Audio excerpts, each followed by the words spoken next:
ప్రభు నామమునకు మహిమ కలుగునుగాక.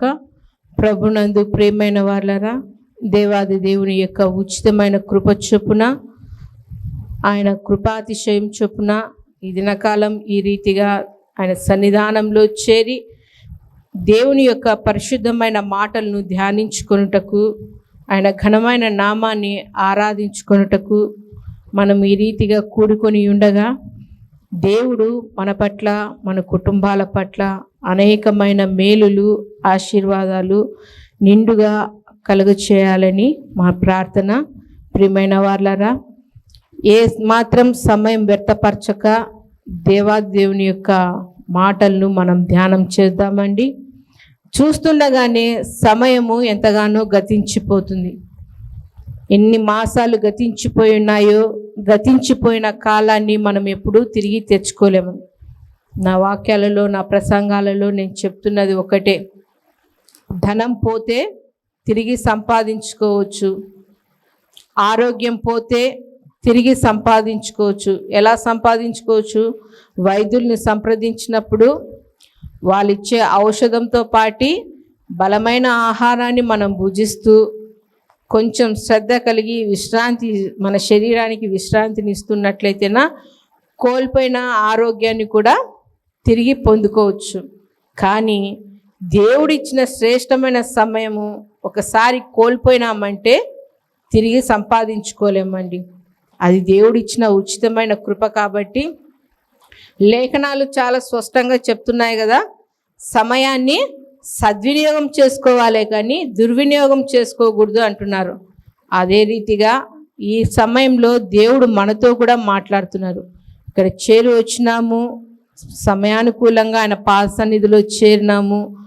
పాటల ద్వారా, విజ్ఞాపనల ద్వారా దేవుణ్ణి మహిమపరుచున్నాం. మనమైతే ధన్యులమని నేను నిక్కచ్చిగా చెప్పగలను. ఎందుకంటేనా, సమయము వ్యర్థం పరచుకోకుండా ఆయన సన్నిధానంలో కూడుకొని, అయ్యా నా స్థితి ఇది, నా గతి ఇది, ఇంతవరకు నీ కృపలో, నీ దయలో మమ్మల్ని అందరినీ కాపాడుతూ, నా కుటుంబాన్ని భద్రపరుస్తూ, ఆరోగ్యంగా సంరక్షిస్తూ భద్రపరుస్తున్నావు కాబట్టి నీకు నిండు మనసుతో కృతజ్ఞతాస్తుతులు చెల్లించుకుంటున్నాను నాయన అని ఈ రీతిగా దేవుని సన్నిధానంలో చేరి ఉన్నాం.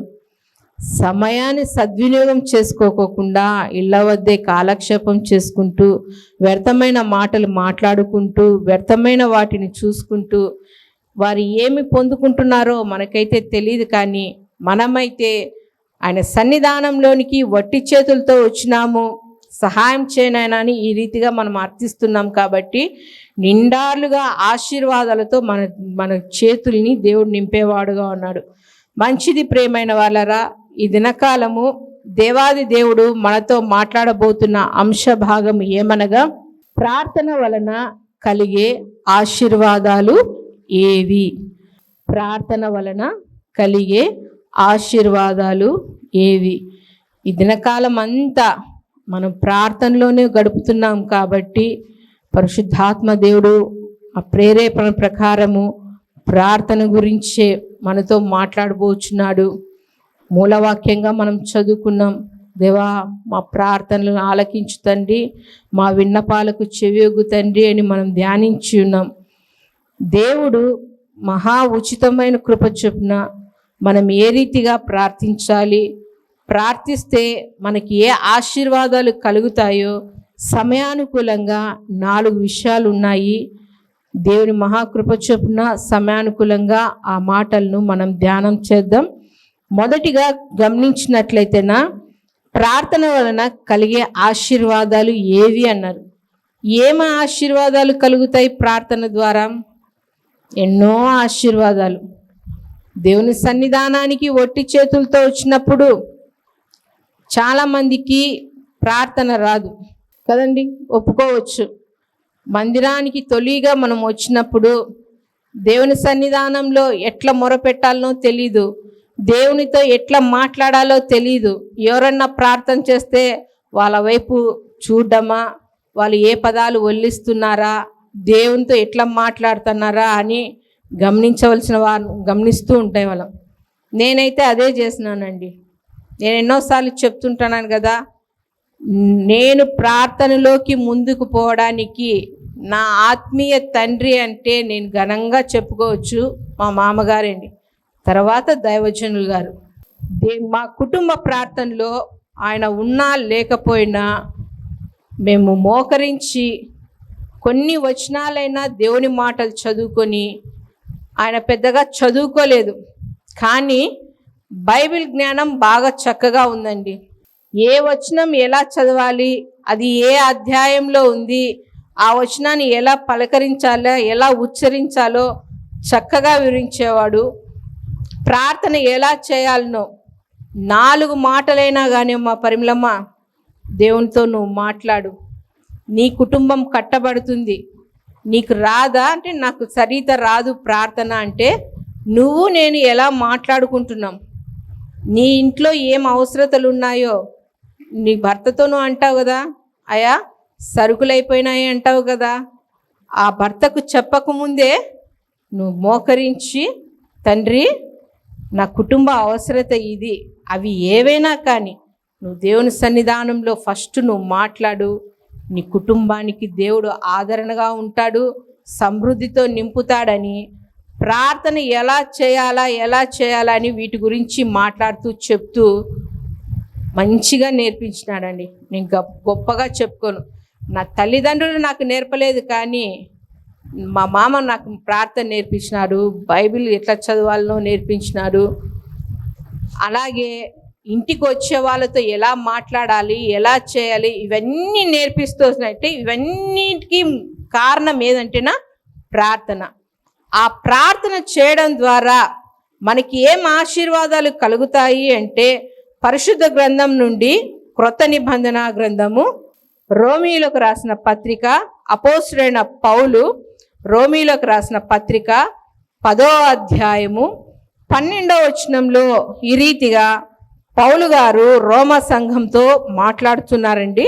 10వ అధ్యాయము 12వ వచనము, యూదుడని గ్రీసు దేశస్థుడని భేదము లేదు, ఒక్క ప్రభువే అందరికి ప్రభువై ఉండి తనకు ప్రార్థన చేయు వారందరి ఎడల కృప చూపుటకు ఐశ్వర్యవంతుడై ఉన్నాడు. ఇక్కడ ఏమని చెప్తున్నారు పౌలు గారు రోమా సంఘానికి 12వ అధ్యాయంలో, యూదుడని గ్రీసు దేశస్థుడని భేదము లేదు, ఒక్క ప్రభువే అందరికీ ప్రభువే ఉండి తనకు ప్రార్థన చేయు వారికి అందరి ఎడల ఏం చూపుతున్నాడండి? కృప చూపుతున్నాడు. కృప అనగా అర్హత లేని వారికి అర్హత చూపించడము, కనికరము, జాలి, ప్రేమ, ఎన్నో పర్యాయ పదాలు వస్తాయి.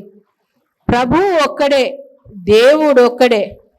వాడు తెల్లవాడైనా నల్లవాడైనా వేరే జాతి వాడైనా ఇంకో జాతి వాడైనా ఇంకో దేశం వాడైనా ఏ దేశం వాళ్ళైనా కానీ నీవు నేను ఆరాధిస్తున్న దేవుడు మన రూపాలను బట్టి మారుతూ వస్తున్నాడా? ఏమంటున్నారు పౌలు గారు ఇక్కడ రోమా సంఘానికి? ఒక్క ప్రభువే. నువ్వు ప్రార్థన చేయడం వల్ల నీకు కలిగే మొదట ఆశీర్వాదాలు ఏమంటే, ప్రార్థించు వారి ఎడల దేవుడు కృప చూపించేవాడు, అంటే కనికరాన్ని చూపించేవాడు.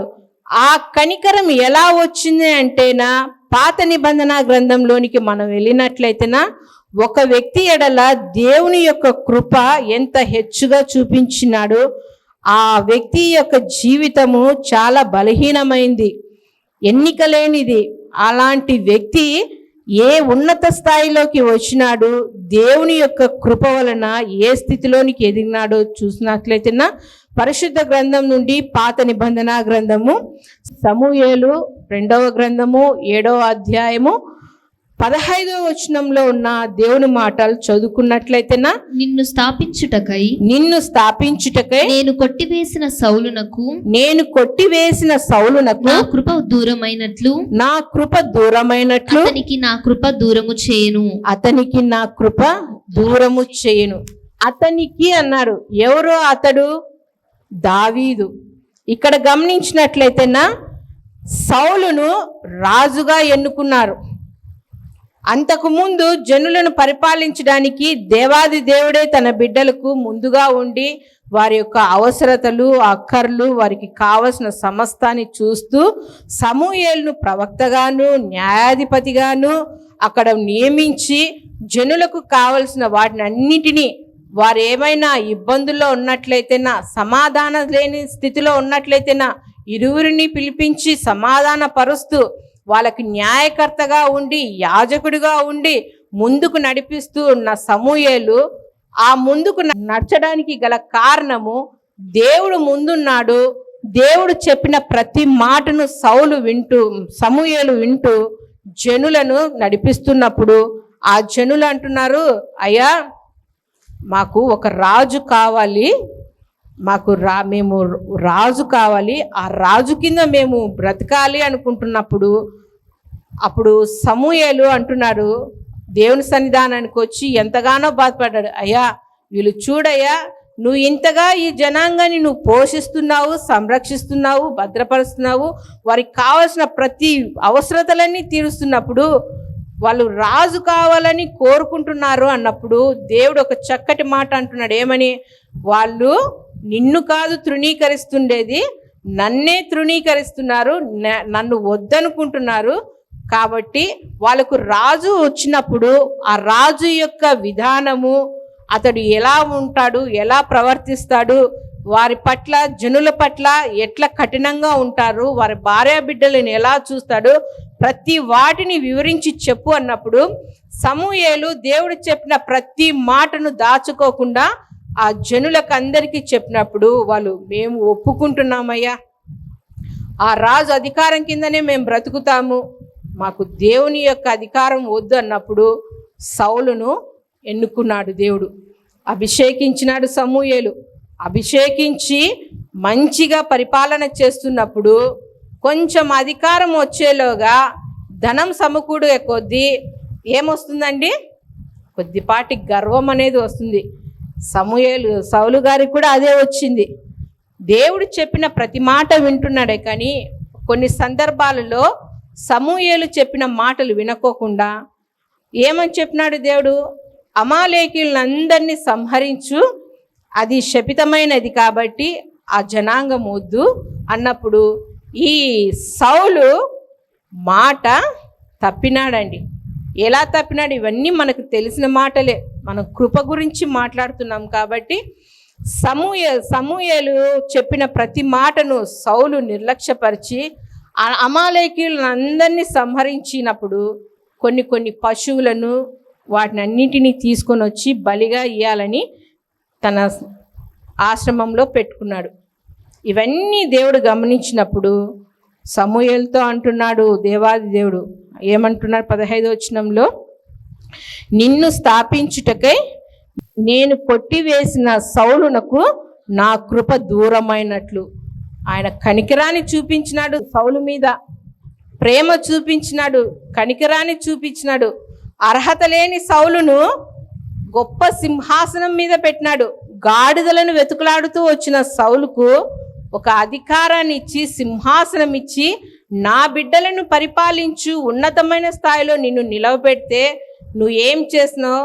నా మాటను ధిక్కరించి ఇదిగో శపితమైన వాటి యందు నువ్వు మనసు పెట్టినావు కాబట్టి నా కృప, నా కనికరమును నేను నీ నుంచి కొట్టివేసి ఇదిగో గొర్రెల దొడ్డిలో ఉన్న దావీదు పైన నా కృపను నేను చూపిస్తాను, అతని నేను హెచ్చిస్తాను, అతడు నా హృదయానుసారుడుగా ఉంటాడని చెప్పినప్పుడు సౌలు ఆ మాటలకు ఏం పశ్చాత్తాపడలేదండి. కానీలే అని అలాగే ఉన్నాడు. మొదటిగా ఈ సమయంలో దేవుడు మనతో మాట్లాడుతున్న విషయం ఏమంటేనా, నువ్వు ప్రార్థిస్తుంటే నీ ప్రార్థనల వల్ల దేవుడు నీకు కృప చూపుతున్నాడా లేడా అని ఒకసారి గమనించండి. గమనించిన వారమైతే ఒకప్పటి మన స్థితి ఎలా ఉంది, ఇప్పుడు స్థితి ఎలా ఉంది, ప్రార్థనకు రాకముందు, దేవునితో మాట్లాడకముందు, ఆయనతో సహవాసం చేయకముందు దేవుడు నిన్ను ఈ స్థితిలోనే నిలిపి ఉన్నాడు.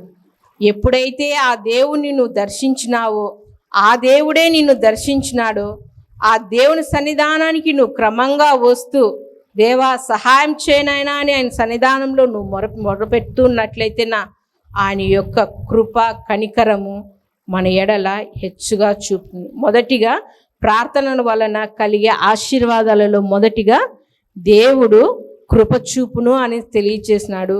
రెండవదిగా గమనించినట్లయితే క్రొత్త నిబంధన గ్రంథానికి వచ్చినట్లయితే ప్రార్థనల వలన కలిగే ఆశీర్వాదాలు ఏమిటంటే ఫిలిప్పీలకు రాసిన పత్రిక 4వ అధ్యాయము 7వ వచనము. అప్పుడు సమస్త జ్ఞానమునకు మించిన దేవుని సమాధానము యేసుక్రీస్తు వలన మీ హృదయములకును మీ తలంపులకును కావలియుండును. ప్రార్థన చేయడం ద్వారా కలిగే ఆశీర్వాదాలలో రెండవదిగా చూసినట్లయితే ప్రార్థించుట వలన మన తలంపులకు కావలియుండును. ఎలాంటివంట మన తలంపులు? మనం ఎన్నెన్నో ఆలోచిస్తుంటాం కదండి. 10 రూపాయలు చేతిలో పెట్టుకొని 100 రూపాయల వస్తువు కొనుగోలు చేయాలని ఎంతగానో ఆరాటపడుతుంటాం. అది మన తలంపు. కానీ దేవాది దేవుని యొక్క తలంపు ఆ 10లో కూడా ఇంకొంచెం మిగులుబాటు నీకుండాలని ఆయన యొక్క తలంపు. అదే ప్రవక్త అంటున్నారు యెషయా గారు, నా తలంపులు మీ తలంపులు వంటివి కావు, మీ త్రోవలు నా త్రోవల వంటివి కావు. మన త్రోవలు, మన ఆలోచనలు, మన మాట తీరు అంత మన ఇష్టానుసారంగా దేవునికి వ్యతిరేకంగా ఉంటే దేవుని యొక్క ఆలోచనలు, దేవుని యొక్క మాటలు వేరే విధంగా ఉంటాయంట. ఆ తలంపులు ఎలా ఉంటాయి అంటేనా, మనం ఆదికాండము 24వ అధ్యాయము 63వ వచనంలో ఇస్సాకు గారి గురించి చక్కగా రాయబడి ఉంది. ఆయన తలంపు ఏమని ఉంది అంటేనా, ప్రార్థన చేసుకునే తలంపు. మనము గడిచిన వారము దైవజనుడు గారు చెప్తున్నప్పుడు విన్నాం. ఏమని? ఇస్సాకు గారికి వివాహ సమయం వచ్చింది. అబ్రహాము తన పనివాళ్ళలో పెద్దవాడైన ఎలియాజర్ను పిలిపించి, నా కుమారునికి వివాహం చేయాలి, కన్యకను వెతుకులాడి నా వంశంలో ఉండే వాళ్ళని తీసుకొని రానని వెళ్ళినప్పుడు ఎలియాజర్ వెళ్ళాడు, ప్రార్థన చేసుకున్నాడు. ఆయనకు ఎవరైతే సహకరిస్తారో వారే నా యజమానుని యొక్క కోడలు అని ప్రార్థన చేసినప్పుడు రిబ్కమ్మ దొరికింది. మంచిది. ఆ రిబ్కమ్మ వస్తున్న సమయంలో ఇస్సాకు గారు ఏం చేస్తున్నారు? సాయంకాల సమయంలో పొలంలోనికి వెళ్ళి దేవునితో మాట్లాడుతున్నాడు. తండ్రి, నీ తలంపు ఏమై ఉందో, నీ చిత్తము ఏమై ఉందో నా జీవితంలో అది జరిగించు తండ్రి అని. మనం ఎన్నిసార్లు ప్రార్థన చేసింటామండి ఈ రీతిగా? ఒకవేళ ఈ రీతిగా ప్రార్థన చేయకపోతే దేవుడు మనతో మాట్లాడుతున్నాడు. తండ్రి, నీ తలంపు నా ఎడల ఏమై ఉన్నదో అది నాకు తెలియచేయి. నీ చిత్త ప్రకారంగా నేను జీవించాలి. అది ఏదైనా కానివ్వండి, ఉద్యోగమైనా, ఆరోగ్యమైన, ఆర్థిక పరిస్థితి అయినా, ఇరుకు ఇబ్బంది అయినా, ఏదైనా కానీ దేవుని సన్నిధానంలో నీ చిత్తానుసారంగా నా జీవితాన్ని కొనసాగించు తండ్రి అని ఆయన సన్నిధానంలో నువ్వు ప్రార్థించినట్లయితే మన హృదయంకు, మన తలంపులకు ఆయన కావలిగా ఉంటారంట. అలాగే మనం చూసినట్లయితే మూడవదిగా గమనించినట్లయితే ప్రార్థన వలన కలిగే ఆశీర్వాదాలు ఏవంటినా అపోస్తుల కార్యములు 4వ అధ్యాయము ప్రార్థన చేయడం వలన ఏం ఆశీర్వాదాలు కలుగుతాయో దేవాది దేవుడు ఈ సమయంలో మనతో మాట్లాడుతున్నాడు. 4వ అధ్యాయము 31వ వచనంలో దేవుని మాట ఈ రీతిగా సెలవిస్తున్నది. వారు ప్రార్థన చేయగానే వారు కూడి ఉన్న చోటు కంపించెను. అప్పుడు వారందరూ పరిశుద్ధాత్మతో నిండిన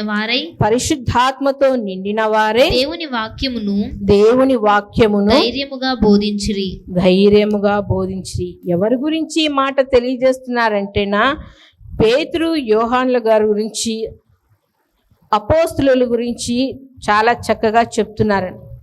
ప్రభుల వారు సిలువ వేయబడ్డారు, 3వ దినాన లేచారు,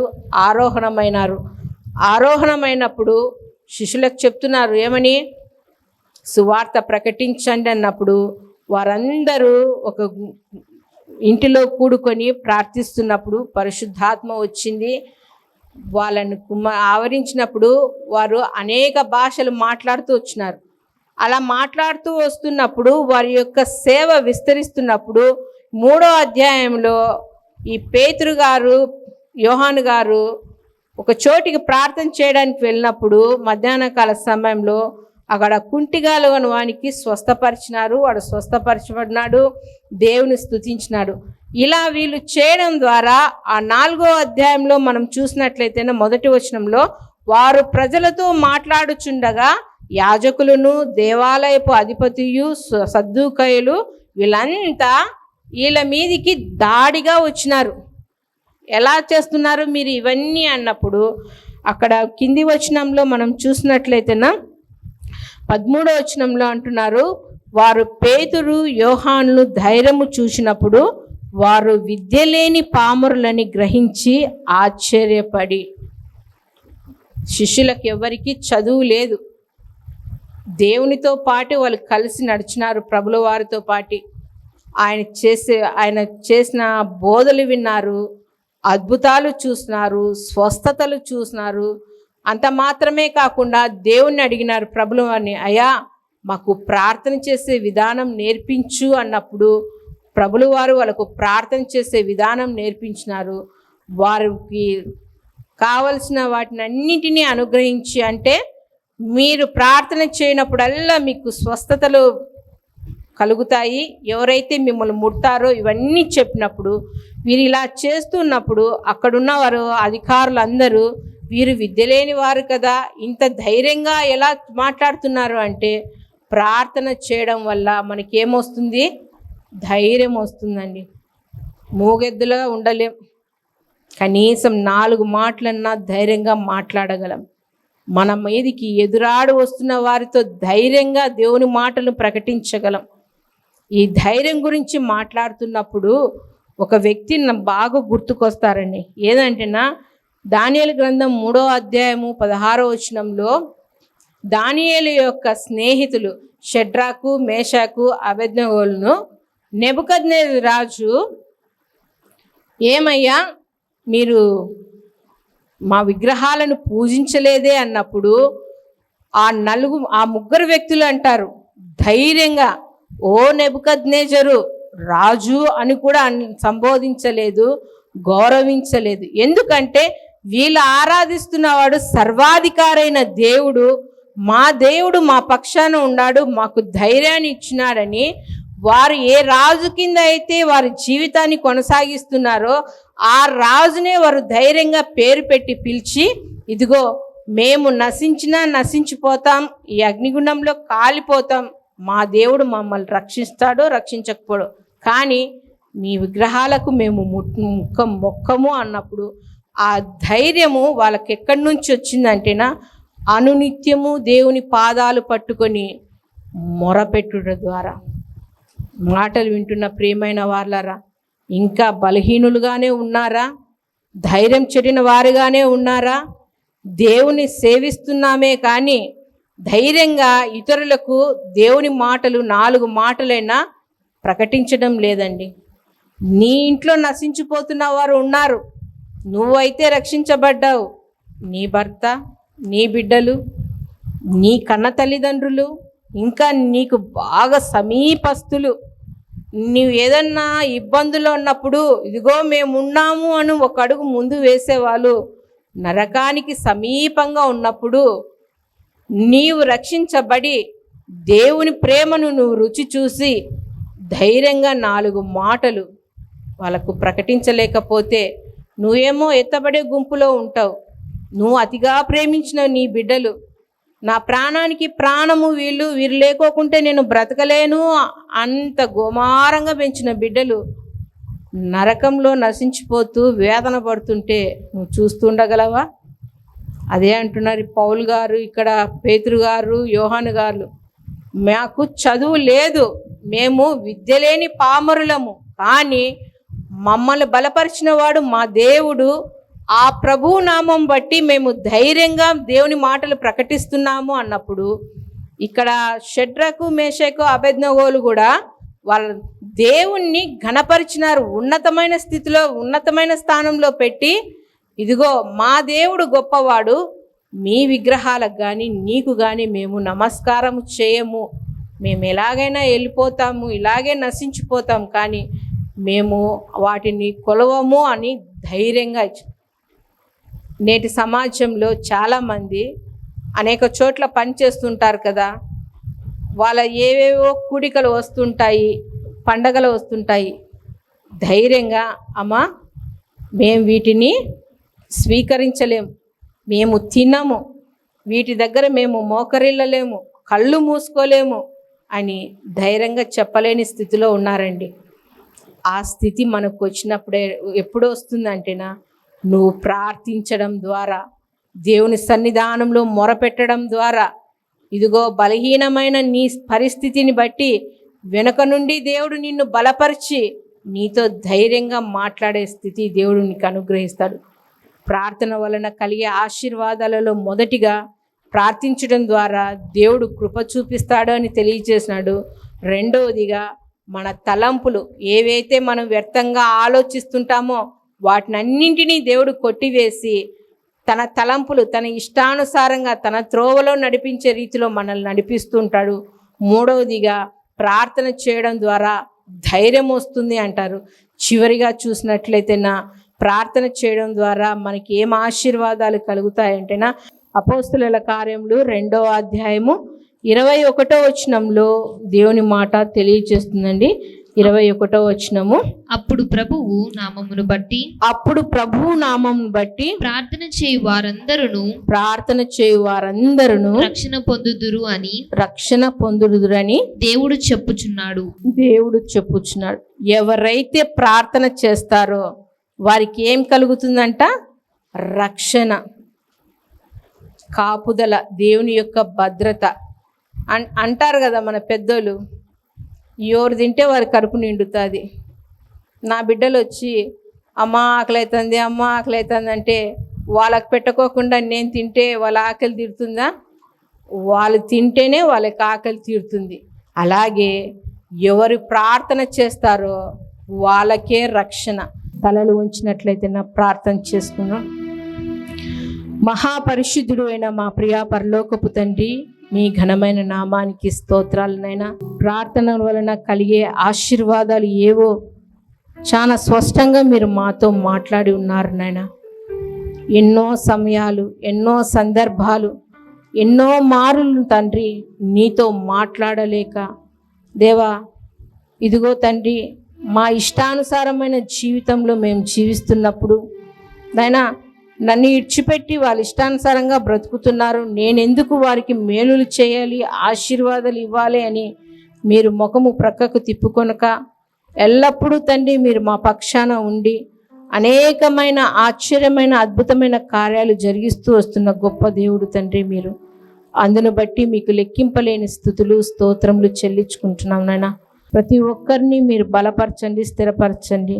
ఇదిగో మీరు రాకడకు సిద్ధపడే గుంపులో ఉండుటకు తండ్రి కృప చూపించమని వేడుకుంటూ మా సమస్తాన్ని ఈ కూడికనంతటినీ తండ్రి మీ కృపా హస్తాలకు అప్పగించుకుంటూ మమ్మల్ని మేము తగ్గించుకుంటూ మీ గొప్ప నామమును హెచ్చిస్తూ మాకు రక్షకుడు ప్రాణ విమోచకుడు అయిన నజరేయుడైన యేసుక్రీస్తు నామంలో ప్రార్థించి వేడుకొనుచున్నాము తండ్రి. ఆమేన్. మా చిరునామా దైవజనులు బ్రదర్ ఓ రూబేన్ గారు, క్రీస్తు ప్రార్థనా మందిరం, డోర్ నెంబర్ 1-10-386, నగరిగుట్ట, పులివెందుల, కడప జిల్లా. మీ ప్రార్థనా అవసరాల కొరకై సెల్ నంబర్ 9989067409.